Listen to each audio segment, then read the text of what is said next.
Okay, nandito na po kami sa Camp Mori. Gahanap lang kami ng pwesto kung saan kami pwede. Pero check namin kasi may mga ibang campers ngayon. Monday, pauwi na sila. So kinausap naman namin yung bantay dito na pwede naman daw dito mag-setup ng tent. Kasi medyo maputik kasi kakatapos lang ng ulan. Dito muna kami ngayon. Pahinga lang muna after ng mahabang biyahe.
Kakatapos lang namin mag-pitch ng tent.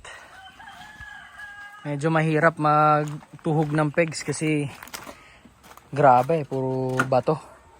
Matigas yung ilalim. So ikot ko lang kayo. Hindi pa yata tapos si Papa dun sa likod eh. May mga konting guidelines pa na hindi pa na tuhog. Yan.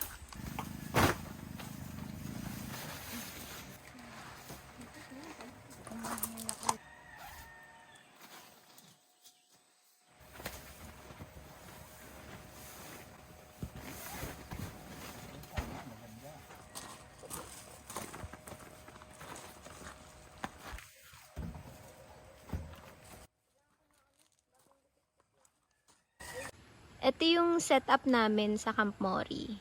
Dito kami nag-pitch ng tent dun sa may graba part kasi maulan kaninang umaga nang dumating kami.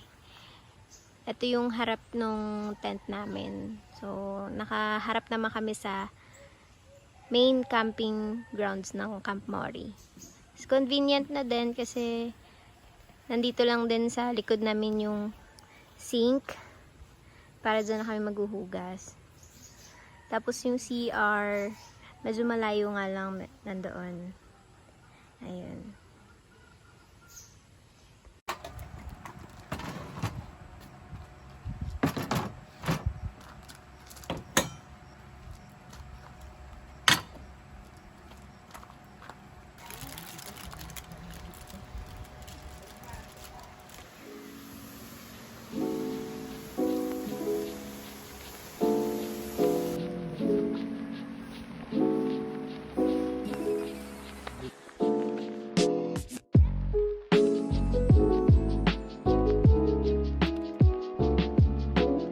Kakatapos lang namin mag-lunch. Meron pala kaming aso dito, si Bantay, residente. Bulag yan, bulag. So, tour ko naman kayo dito sa buong campsite. Di naman siya ganun kalakihan. Pero tara, check natin. Bali, ito yung main entrance kanina na inakyatan natin.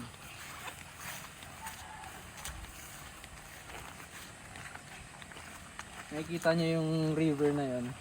Diyan tayo nag-cross kanina paakyat dito.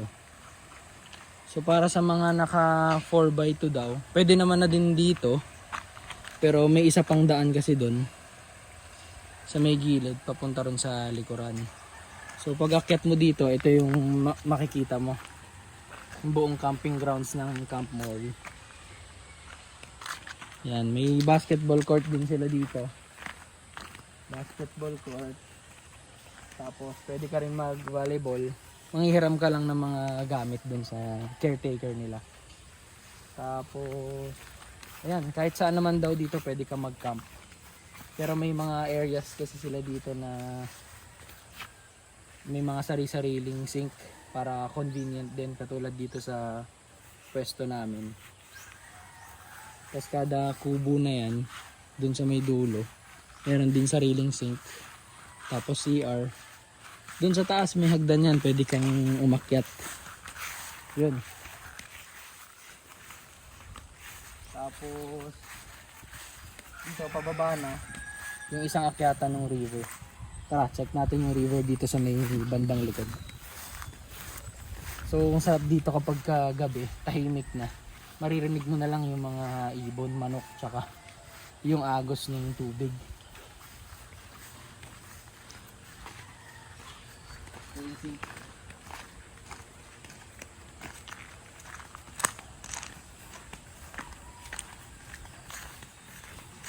Yung mga pwesto rin sila kung saan ka pwede mag set up ng bonfire, pero pinapayagan din naman nila na malapit sa campsite mo. Basta wag lang na aapuyan yung damo. Tara, check natin yung ilog.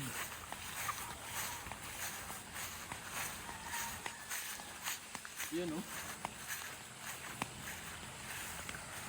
Diba? Sarap sa tenga.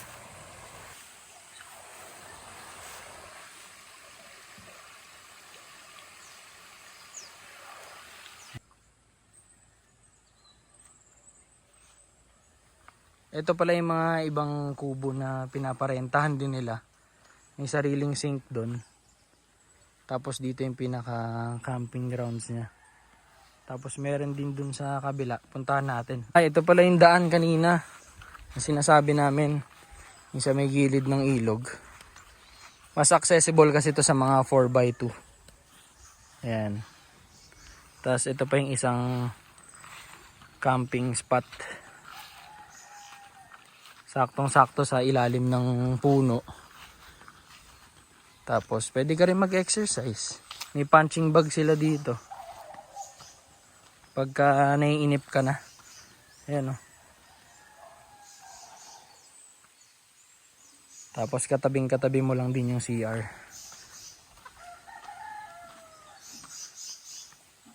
Ito si kuya yung maintenance. Kuya, kaway ka naman. Yun o, kaya siyang dahilan kung bakit malinis tong mga banyo natin. Check natin, tara. Ito, shower area. Ito yung toilet. Okay naman. Punta naman kami ngayon sa ilog. Subukan namin ikutin to yung dinadaanan, yung isang daanan ng mga kotse. Tapos doon na kami papasok sa may bagong entrance. Di naman siya gano'ng kalalim yan. Nasa gitna na kami.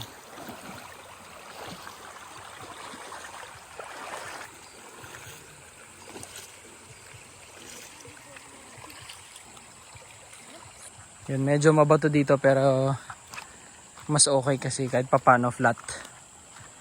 Okay, fast forward na lang. Hanggang dun, sa entrance. Ayan. Dito na tayo kanina sa tinawid natin. Yun yung entrance, no. Yung unang river crossing ito. Paakyat dun sa Camp Mori. Tapos ito yung isang access niya. Dito lang naman may malaking bato pero pwede na maiwasan.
Okay, dinner time na. Ang lakas nung pinahiram sa amin na solar light ni Kuya.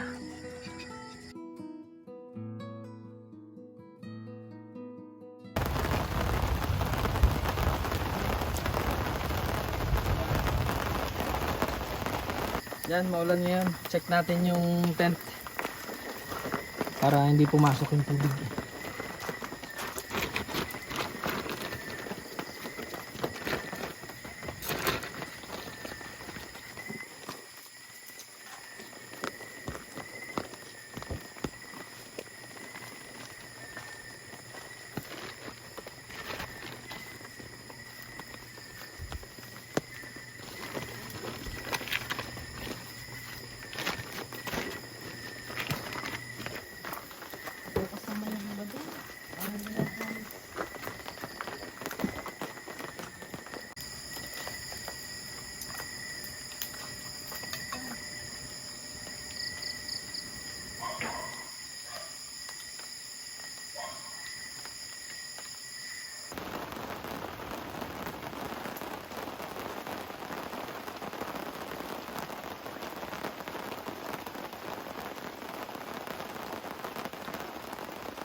Yan, lunch time na.